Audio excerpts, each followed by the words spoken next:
Magandang hapon na naman sa inyo mga suki namin tagapakinig.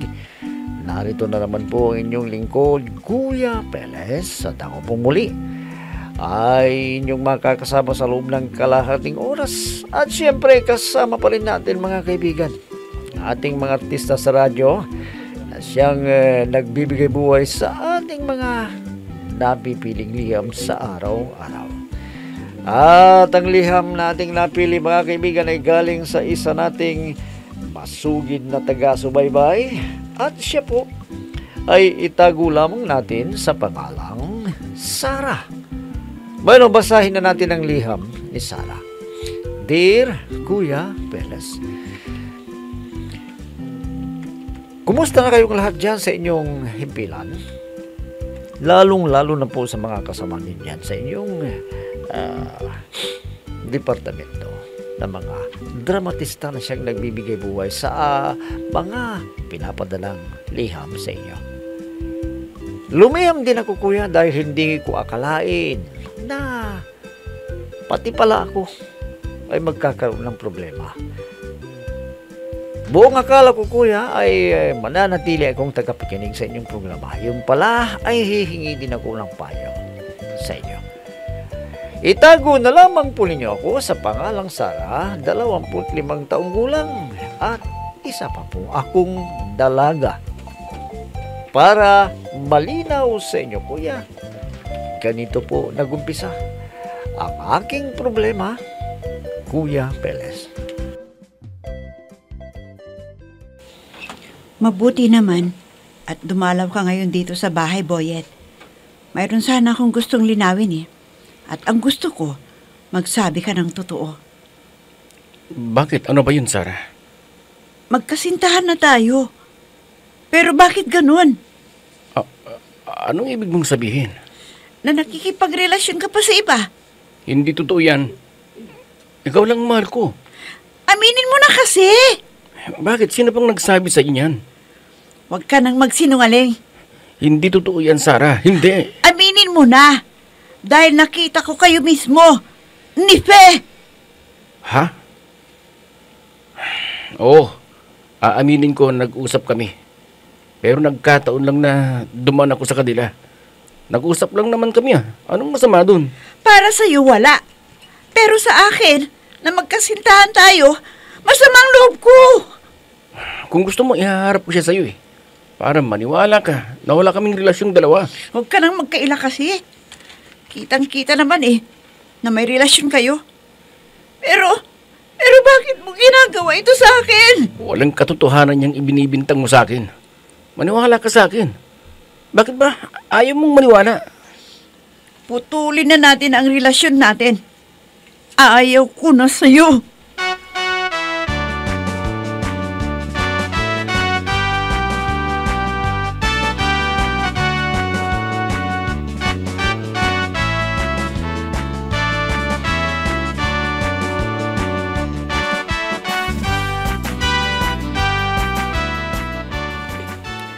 Hindi mo pala sigurado na may relasyon sila, de Fe. Bakit mo pinutol ang relasyon ninyo ni Boyet? Maawa ka naman sa tao. Bakit po, inay? Naniniwala ba kayo na wala silang relasyon ni Fe? Hindi sa kinakampihan ko si Boyet. Nakikita ko naman na talagang mahal na mahal ka ni Boyet. At alam kong hindi kanya kayang pagtaksilan. Kung kayo naniniwala na wala silang relasyon, inay, ako naniniwala ko na may ugnayan na silang dalawa. Pero sa tagal na ninyong magkasintahan ni Boyet, wala naman sigurong mali sa kanya. Mabait si Boyet, adak. Adak, ayusin niyo muna ang problema ninyong dalawa. Ayaw ko na nga, inay. Talaga bang hindi na magbabago ang desisyon mo? Nakapag-desisyon na ako. Makikipag-break na ako sa kanya. Sarah!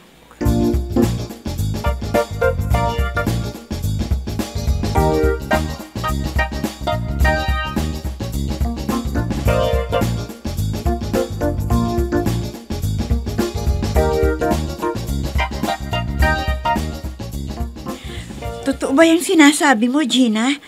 na matutulungan mo akong makapasok sa pinagtatrabahuan mo na department store? Oo naman. Samantalahin mo. Dahil hiring ngayon. Hindi ba maraming nag-a-apply ngayon doon? Oo. Talagang maraming nag-apply. Pero wag mong problemahin yun. Kaibigan ko yung supervisor namin. At nasabi ko na ang tungkol sa pagpasok mo. Ang ibig mong sabihin, sigurado na akong makukuha? Oo naman. Kaya wala ka ng problema. Siya kasi ang nag-i-screen sa mga aplikante. Kaya pasok ka na. Naku, maraming salamat sa'yo, Gina. Kundi dahil sa'yo, hindi pa ako magkakaroon ng trabaho. Salamat sa'yo.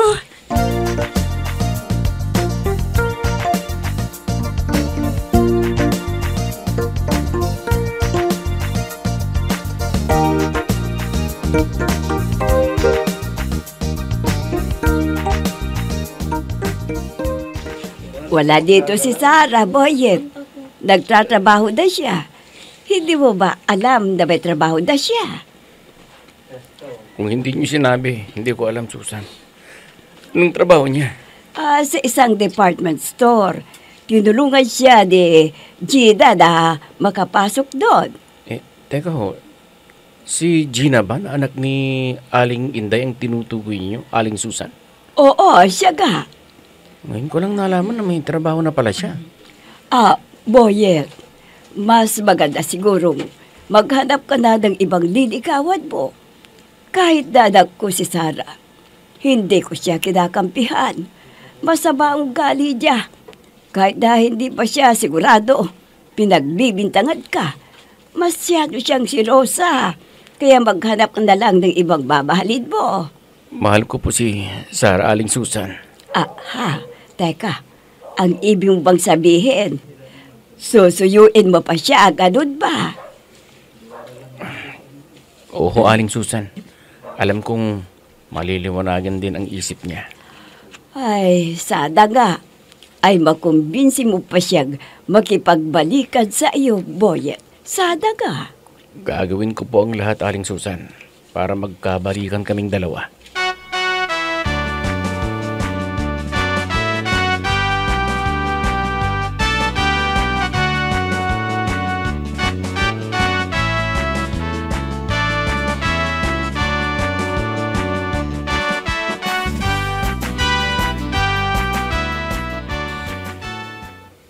Ganyan ba? Hindi ka pa rin naniniwala sa akin na mahal kita, ha, Sarah? Kailan lang tayo nagkakilala? Hindi ko pa alam ang tunay mong pagkatao. Sarah, mahal kita. Sa maikling pagkakakilala ko sa'yo, sigurado na ako sa sarili ko na ikaw yung babaeng ihaharap ko sa altar. Sarah, kung talagang nararamdaman ka para sa akin, sana, huwag mo lang akong pahirapan mo. Doon din ang punta noon. Pero, Mark... Mahal kita. At hindi magbabago yan. Tandaan mo yan. Ang inaalala ko lang kasi, baka lukuhin mo lang ako. At yan ang ayaw kong mangyari. Bakit naman kita lulukuhin? Mahal kita, Sarah.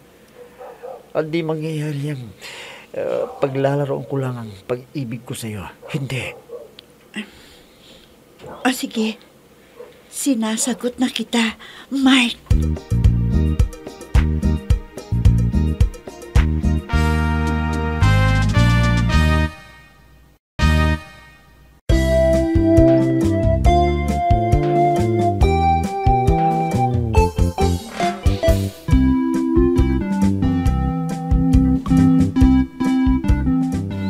Naghiwalay kami ni Boyet Kuya dahil sa pagsiselos ko sa kanya. Magmula noong Kuya, naghanap ako ng trabaho at nakapasok naman ako dahil sa tulong ng isa kong kaibigan. At sa hindi inaasang pagkakataon Kuya, ay nakilala ko si Mark. At matagal na silang nag-uusap ng supervisor namin. Bakit kaya? Hindi bali. Hihintayin ko na siya dito. Sarah? Ha? Boyet, bakit nandito ka? Anong ginagawa mo dito? Gusto lang kitang makita. Namimiss na kita kasi. Bakit pa? Tapos na tayo, Boyet. Wala na tayong relasyon na dalawa. Kaya uli-uli, huwag ka nang pupunta dito. Wala naman akong kasalanan sa'yo. Bakit mo ba ginagawa ito sa akin? Mahal na mahal kita, Sarah. Wala akong pagmamahal sa iyo, Boyet. Kaya nga pinutol ko ng relasyon natin eh. Bakit ba hindi mo ako naiintindihan, ha? Ang lakas ng loob mong sabihin yan. Siguro may ipinalit ka sa akin, ano? Meron na. Kaya wag ka nang magpapakita sa akin kahit kailan. Ah, Sarah!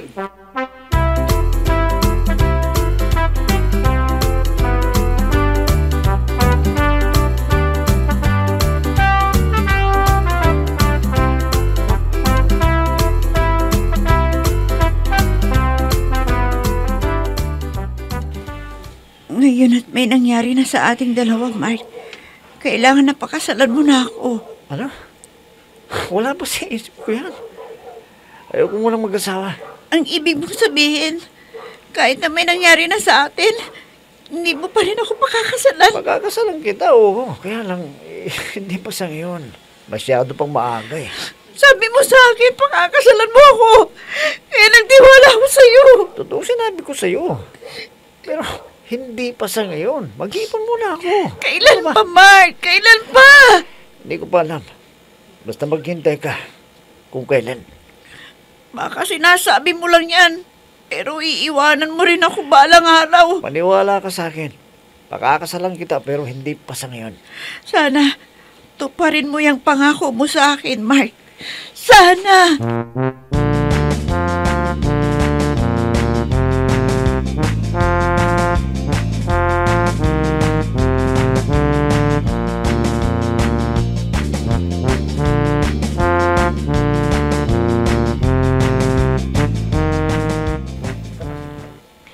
Nakita kita kahapon, Sarah. Kasama mo si Mark. Kilala mo pala si Mark, Gina. Kilalang kilala ko siya. Bakit? Naniligaw ba siya sa'yo? Sasabihin ko na sa'yo ang totoo. Magkasintahan na kami. Naku, malaking pagkakamali mo yan. Ha? Bakit mo naman nasabi yan? May problema ba? May asawa na si Mark. Marami na siyang nilukong babae. Gina? Oo, may asawa na nga siya. Ano ka ba? Hindi mo ba alam yun? Totoo ba yung sinasabi mo? Oo, marami na siyang nilukong babae dito. Katunayan, nagpunta yung asawa niya dito. At sinabunatan yung kasama namin, na Cecil. Kaya nalaman namin na may asawa na siya.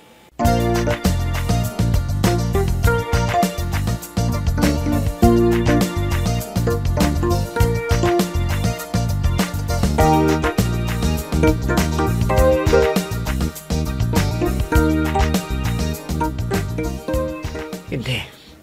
Ayokong putulin natin ang relasyon natin, Sarah. Niloko mo lang ako. Niloko mo lang ako.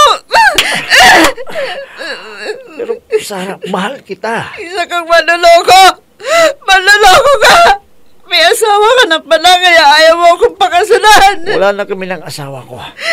Naghiwalay na kami. Kahit na! Mag-asawa pa rin kayo. Dahil kayong dalawa'y kasal na sa simbahan, Pero di ba? Hindi ko na siya mahal. Ikaw na ang mahal ko. Mula ngayon, ayaw ko nang makita ang pagmumukha mo. Kinasusok naman kita! Sarah!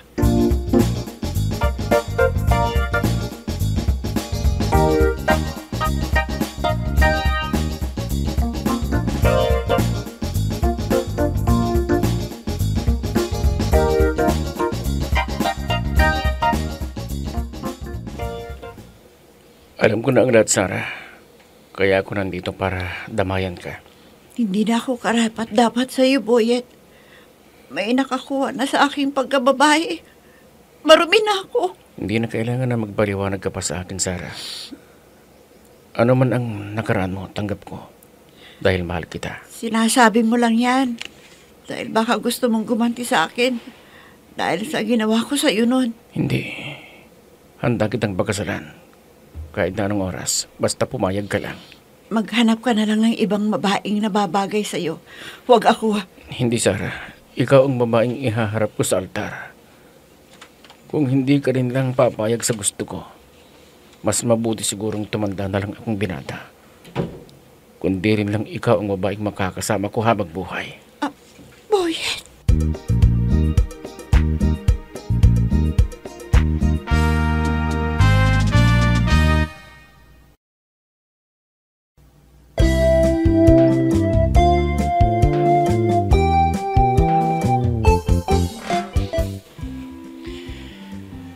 Kuya, nagkamali pala ako sa lalaking pinagkatiwalaan ko at naibigay ko, kuya, ang sarili ko sa kanya. Sa ngayon, kuya, hindi ko na alam kung nasaan na siya. Wala na akong balita mula nang maghiwalay kami. Kaya lang, kuya, may isang lalaki na nagbabalik at ipinagtapat ko sa kanya ang nangyari. Ganun pa man, kuya, nakahanda pa rin niya akong tanggapin.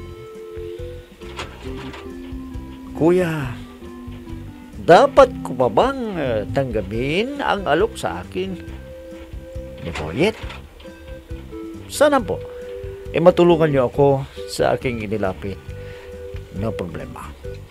Lubos na gumagalang, Sarah. Sarah, medyo mahirap pero kailangang tanggapin mo. Siguro may kasalanan ka rin sa nangyari. Paano naman kasi nagpadala ka sa damdamin mo? Nabola ka lang ng isang lalaki, binigyan mo yung sarili mo. Bakit ba ganun yung mga ibang babae sa ngayon? Napakadaling ibigay ang sarili. Alam ko na may nangyayaring ganyan. Dahil nga sa mga panahon ngayon sa social media, magkakilala lang sa Facebook, magkasintahan na, nagkita lang, nakuha na yung pagkababae. Iba na yung panahon ngayon. Kagaya ng nangyari sa'yo, Sarah, nakilala mo lang si ano yung pangalan nun? Si Mark. Nung nagtrabaho ka sa isang department store. Ang bilis mo namang ibinigay yung sarili mo sa kanya. Abay, Sarah, hindi mo ba nababalitaan yung mga nangyayari ngayon? Sa panahon kasi ngayon, bihira yung kinakasal. O halos, yung mga kinakasal ngayon, halos buntis na. Kung hindi man buntis, nakuha ng pagkababae.